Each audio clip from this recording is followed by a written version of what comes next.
నమస్తే, welcome to our channel. నేను పద్మిని. ప్రస్తుతంతో పాటు ప్రముఖ ఆధ్యాత్మికవేత్త, దత్త ఉపాసకురాలు, శ్రీపాద శ్రీవల్లభ దత్తపీఠం వ్యవస్థాపకురాలు శ్రీమతి లతా దత్త గారు మనతో పాటు ఉన్నారు. మాట్లాడదాం. నమస్కారం అక్క. నమస్తేరా అక్క. ఆరోగ్య సమస్యలు వచ్చినప్పుడు వాటి నుంచి బయటపడటం అనేది నిజంగా ఇవాళ రేపు అయితే చాలా టఫ్గా ఉంది. నేను ఉపాసన కొనిదెల గారి ఒక వీడియో చూసా.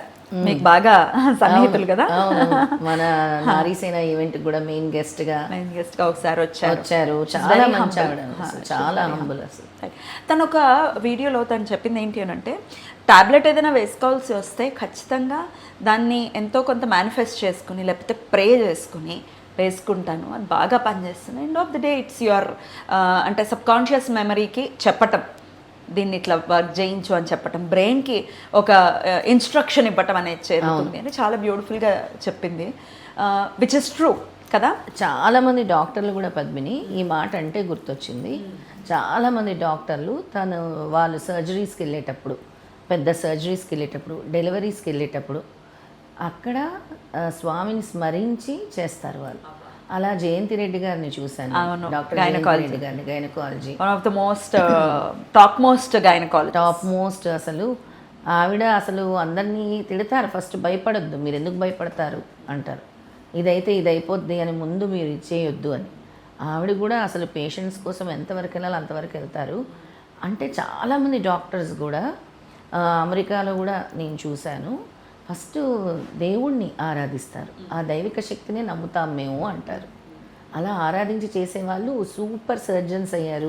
చాలా ఉన్నత స్థితిలో ఉన్నారు వాళ్ళంతా కూడా. వాళ్ళ వినయానికి అది పరాకాష్ట అని చెప్పుకోవచ్చు. ఎందుకంటే ఈ రెండు రకాలుగా ఉంటారు. సైన్స్ టెంపర్మెంట్ ఎక్కువైపోతే దేవుళ్ళు లేడు గీవుళ్ళు లేడు అని మాట్లాడేవాళ్ళు, మేమే అని అనుకుంటారు. అట్లా కాకుండా ఎంత మనం సైన్స్, ఎంత డాక్టర్స్ అయినా, ఎంత ఏ స్టేజ్లో ఉన్నా మనల్ని క్రియేట్ చేసిన వాడు ఇంకా ఉన్నాడు, హయ్యర్ డైమెన్షన్స్ లో ఉన్నారని నమ్మటం, దానికి ఒబే శక్తి ఉంది సృష్టిలో. ఉపాసన చెప్పింది కూడా 100% కరెక్ట్. ఒబే అయి ఉండటం అని అంటే నిజంగా వినయం. ఆ వినయానికి ఖచ్చితంగా స్వామి కృప ఉంటుంది అని అనిపిస్తుంది. సరే, ఇవాళ నేను అడగాలనుకున్న ప్రశ్న ఏంటంటే, ఉపాసన గారు తీసుకుంది ఎందుకు అని అంటే, ఎటువంటి సమస్య వచ్చినా కూడా ఒక స్పిరిచువల్గా మనం వెళ్తే కనుక ఏదైనా మంత్రం చదువుకుని ఆ టాబ్లెట్స్ తీసుకోవటం, తద్వారా బాగా పనిచేయడం. ధన్వంతరి లేడా మనకి? కదా, మనం ఆచరించాం అంతే. గాడ్ ఆఫ్ మెడిసిన్ అని మనం. సరే, ఇప్పుడు మైగ్రేన్ కానీ హృదయానికి సంబంధించి రోగం ఏదైనా కూడా, పర్టికులర్గా ఈ హార్ట్కి సంబంధించి కానీ లేకపోతే బ్రెయిన్కి సంబంధించి కానీ ఇబ్బందుల నుంచి బయటపడాలి అంటే దత్తాత్రేయ స్వామిని ఎలా కొలుస్తూ బయటపడచ్చు ఒకసారి మీరు? తప్పకుండా పద్మిని. మైగ్రేన్ అనగానే నాకు అసలు భయం. ఎన్నో ఇయర్స్ నేను మైగ్రేన్తో సఫర్ అయ్యాను, ఎన్నో సంవత్సరాలు. అసలు పిల్లలు కూడా చూసి, పాప చూసి చాలా భయపడేది. ఎట్లా వచ్చేది? సివియర్ హెడేక్, డార్క్ రూమ్లో ఉండాలనిపిస్తుంది, వామిటింగ్స్ అయిపోతూ ఉంటాయి, లేవలేము, అసలు మాట్లాడలేము. ఇంకా హెడేక్ స్టార్ట్ అయితే భయం వేసేసేది, ఎక్కడున్నా ఇంటికి వెళ్ళిపోవాలి, ప్రశాంతత కావాలి, డార్క్ రూమ్లో కూర్చోవాలి. తర్వాత ఎప్పుడైతే స్వామిని పట్టుకున్నాం అన్నీ పోయే. అసలు లేదు, ఎప్పుడు వినలేదు 4 ఏళ్లలో, అస్సలు లేదు. అసలు ఆ మైగ్రేన్ అనేది లేదు, హెడేక్ అనేది లేదు. అది స్వామి దయా కృప. అది గుడి కట్టిన తర్వాత నేను పోయింది నాకు మైగ్రేన్ అనేది. గుడి కట్టిన ఒక 1-2 ఇయర్స్కి సెట్ అయిపోయింది. ఎంత ఫ్రీక్వెంట్గా వచ్చేది మైగ్రేన్ మీకు? అసలు ఎవ్రీ మంత్ వచ్చేది నాకు, ఎవ్రీ మంత్ వచ్చేది. ఎంతసేపు ఉండేది ఒక్కసారి వచ్చిందంటే? అసలు ఆ రాత్రంతా నెక్స్ట్ డే వరకు భయంకరం. మైగ్రేన్ వస్తుందంటేనే భయంకరం. అట్లాగే కంప్లైంట్ చాలా మంది. ఇప్పుడు సేమ్ మా పాప మొన్న చెప్పింది, నాకు ఇలా వస్తే మీరే గుర్తొచ్చారు, ఇంత సఫర్ అయ్యారా మీరు అని అనిపిస్తుంది పిల్లలకి వస్తే. మొన్న చెప్పాను కదా పాపకు బాగాలేదు అని. సెట్ అయిందా ఆ ఏజ్లో? ఇప్పుడు సెట్ అయింది. ఇలా చాలా మంది సఫర్ అవుతున్నారు. హెడ్ఏక్, బాగా హెడ్ఏక్ అనేది చాలా పెద్దది. ఎందుకంటే మైగ్రేన్, బీపీకి ఫస్ట్ లక్షణం మైగ్రేన్ అని కూడా నేను ఫీల్ అవుతాను. తర్వాతే నాకు బీపీ అనేది కూడా వచ్చింది అనమాట. అసలు స్ట్రెస్సే ఉండదు కదా నీకెందుకు బీపీ అని అంటే, అది మనకు తెలియదు. ఇన్నర్ బాడీ లెవెల్స్ అవ్వచ్చు, మన హెరిడిటీ అవ్వచ్చు, జీన్స్ అవ్వచ్చు, వాళ్ళకుంటే వచ్చే లక్షణాలు కూడా కొన్ని ఉంటాయి. మనం ఎంత సాధన చేసినా అవనేవి మనకి డిఎన్ఏలో ఉంటే కొంత ఉంటుంది అనమాట. అందుకే ఇది నేను సఫర్ అయ్యాను కాబట్టి ఈ మైగ్రేన్ హెడేక్ అనేది దూరం అయిపోయింది నేను దత్తుడిని పట్టుకున్న కాడి నుంచి. అందుకే ఈ టాపిక్ ఈ రోజు ప్రత్యేకంగా నేను ఎక్స్పెక్ట్ చేయాలి యాక్చువల్గా ఏంటి అని అనుకున్నాను. అందుకే నేను అంత సఫర్ అయ్యాను కాబట్టి. అలా సఫర్ అవుతున్న వాళ్ళు చాలా మంది ఉన్నారు.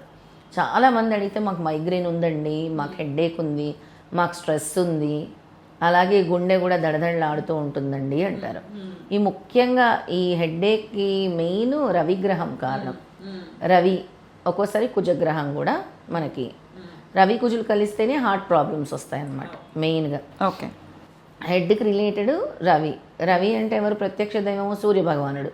అందుకే నేను అంటాను, రోజు సూర్యుని చూసినా చాలు, మీరు నమస్కారాలు చేయకపోయినా వెళ్ళి మీ మేడ మీదకి వెళ్ళి సూర్యుడి దగ్గర నిల్చోండి, ఆ సన్ రేస్ తీసుకోండి, లేదా తులసి చెట్టుకు వెళ్ళి చక్కగా ఆయన్ని చూస్తూ నీళ్ళిపోయండి, ఆయన్ని ప్రార్థించుకోండి, చాలా మంచిదని చెప్తాను. ఆయనకు సంబంధించినటువంటి స్తోత్రం చేసుకొని ఎలా మనము ఆయన మంత్రం చదువుకొని రోజు చదువుకోవటం వల్ల కూడా ఈ హెడ్ఏక్ నుంచి బయటపడతారు. మనం ఏం ట్యాబ్లెట్స్ వేసుకున్నా పద్మిని, అది పనిచేస్తుందా లేదో కూడా అర్థం అవ్వదు ఆ సమయంలో, అలా ఉంటుంది. ఆ మంత్రాల్ని నేను చెప్తాను. షూర్. అయితే స్వామి చెప్తారు, ధర్మశాస్త్రము, వేదశాస్త్రము, మంత్రశాస్త్రము, ఆయుర్వేదము, వీటికి అన్నిటికీ రిలేషన్ ఉంటుంది, రిలేటెడ్. ఇప్పుడు మన శరీరము వాత పిత్త కఫ అని చెప్పేది కూడా ఈ శాస్త్రం తెలిస్తేనే ఈజీగా చెప్పగలము. దానికి అందుకే మనకి ఏన్షియంట్ నుంచి కూడా సిద్ధయోగము, అలాగే సిద్ధతంత్రము, మన నాడి చూసి చెప్పేస్తారు ఎటువంటి శరీరము మంది, అలా అన్నమాట. ఓకే అక్క. ఆ మంత్రాలని చెప్తాను. ఓం జుమ్ సహ సూర్యాయ నమః. స్త్రీలు చదువుకునే మంత్రం ఇది. స్త్రీలైతే ఈ మంత్రం చదువుకోవాలి.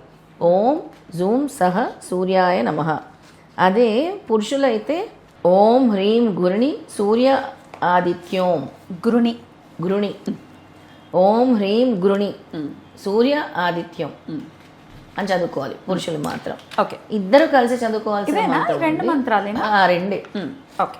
ఆ ఇద్దరు చదువుకోవాల్సిన మంత్రం ఏంటంటే ఓం ఉదితో భగవాన్ సూర్య పదాక్ష వృక్షకేతనే ఆదిత్యస్య ప్రసాదేన మమ స్యార్ధచేటకం నాశయ స్వాహ. ఓకే. ఆడవాళ్ళకి సంబంధించిన మంత్రం అది చదివేసుకుని తర్వాత ఇది చదువుకోవాలి. మగవాళ్ళకి ఓం గురుని ఆదిత్యాయ నమః అది చదివేసుకుని ఈ మంత్రం గురుని ఆదిత్యం అని చదువు. ఆదిత్య ఓం. ఓం గురుని ఆదిత్య ఓం. ఓం హ్రీం గురుని సూర్య ఆదిత్యోం. ఓం హ్రీం గురుని సూర్య ఆదిత్య ఓం. సూర్య ఆదిత్యం అని చదువుకోవాలన్నమాట. ఓకే.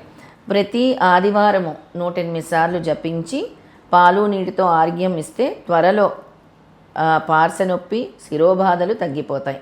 అలాగే మందులు కూడా మంత్రంతో ధ్యానించి స్వీకరిస్తే వెంటనే దాని యొక్క ఫలితం లభిస్తుంది. వెంటనే సత్వరమే వచ్చేది. సత్వరమే.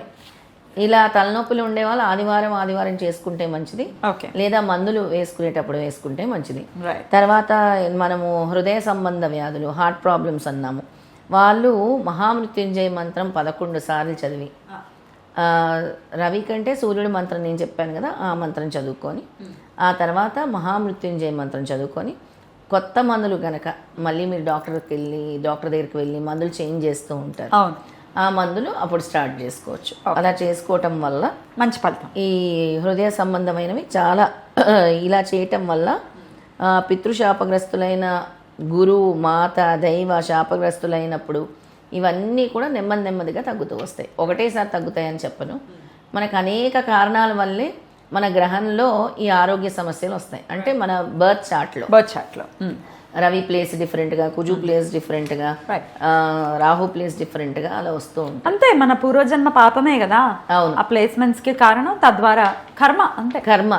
దత్తాత్రేయ స్వామి కూడా ఇందులో ఏం చెప్తున్నారంటే ఎక్కువ ఆరోగ్య సమస్యల నుంచి బయటపడడానికి మహామృత్యుంజయ మంత్రాలు, శివాభిషేకాలు ఎక్కువ చేసుకోవాలి, సుదర్శన నారసింహ మంత్రాలు చదువుకోవాలి నిత్యము, దుర్గా చండీ కాళీ మహామంత్రాలు, నువ్వు చెప్పావు కదా ధన్వంతరి మహామంత్రము, అశ్విని దేవతా మంత్రారాధన కూడా చెయ్యాలి అని చెప్తున్నారు. ఏది వీలైతే అది.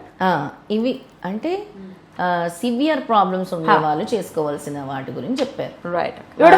ప్రాణాంతక వ్యాధులు గురించి చెప్పారు. ఇలా ఈ విధంగా చేసుకోవాలి. బ్యూటిఫుల్ అక్క, చాలా చక్కగా తెలియజేశారు. ఖచ్చితంగా ఇది చాలా హెల్ప్ అవుతుంది. ఇబ్బందుల నుంచి బయటపడలే. మైగ్రేన్ వాళ్ళైతే అమ్మో మీకు తెలుసు కాబట్టి మీకే కంప్లైంట్ చేస్తుంటే భలే బాధ. దాదాపు నేను ఒక 10 years 10 years అది ఎర్లీ 25 నుంచి 25 35 years దాన్ని దత్తాత్రేయ స్వామి అనుగ్రహం తగ్గింది. దత్తాత్రేయ స్వామి అనుగ్రహం అది తలుచుకుంటే భయం, అదే స్వామి అసలు ఎప్పుడైతే అసలు ఏమీ లేకుండా చేశారు. Amazing amazing. చాలా చక్కగా తెలియజేశారు అక్క, కృతజ్ఞతలు. నమస్కారం అక్క. జై గురుదత్త. శ్రీ గురుదత్త.